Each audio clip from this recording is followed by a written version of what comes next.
حضرات آپ پیارے نبی صلی اللہ علیہ وسلم کی احادیث کا مطالعہ کیجئے۔ پیارے نبی صلی اللہ علیہ وسلم دنیا کی بے ثباتی کو سمجھانے کے لیے اور آنے والی آخرت کی یاد دہانی کے لیے اکثر اوقات میں مجلسوں میں پیارے نبی حضرات صحابہ اکرام رضوان اللہ علیہم اجمعین کے سامنے عذاب قبر کا تذکرہ فرماتے تھے، قبر کے مرحلے کا تذکرہ فرماتے تھے۔ صحابی رسول فرماتے ہیں ایک مرتبہ بقیع کے قبرستان میں آپ بیٹھے ہو تشریف فرما تھے، ایک جنازہ لایا گیا تھا، قبر تیار نہیں ہوئی تھی، قبر تیار ہو رہی تھی، آپ قبلہ روح ہو کر بیٹھ گئے، آپ کے ہاتھ میں ایک چھڑی تھی، زمین کریدے جا رہے تھے، اور جیسے کہ آپ متفکر ہوں، کچھ سوچ رہے ہوں، آپ کی آنکھوں سے آنسو جاری تھے، اور آپ اپنے ارد گرد موجود صحابہ سے کہہ رہے تھے یا اخوانی لمثل هذا فاعدوا، یا اخوانی لمثل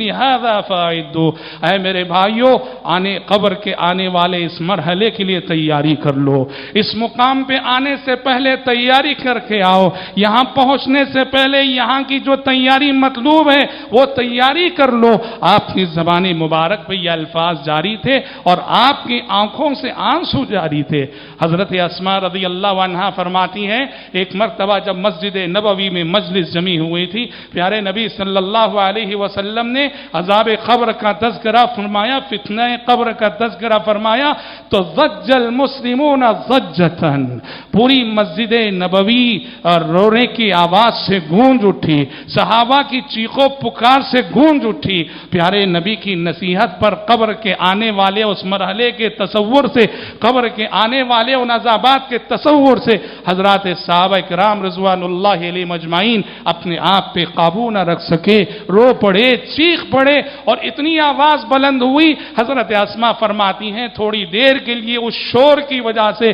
رونے کی اس آواز کی وجہ سے پیارے نبی نے کیا جملے اس کے بعد ارشاد فرمائے وہ جملے مجھے سنائی نہیں دیے، مجھے پوچھنا پڑا دوسروں سے کہ پیارے نبی نے اس دوران کیا فرمایا تھا۔ آپ صلی اللہ علیہ وسلم نے صحابہ کو قبر کے آنے والے اس مرحلے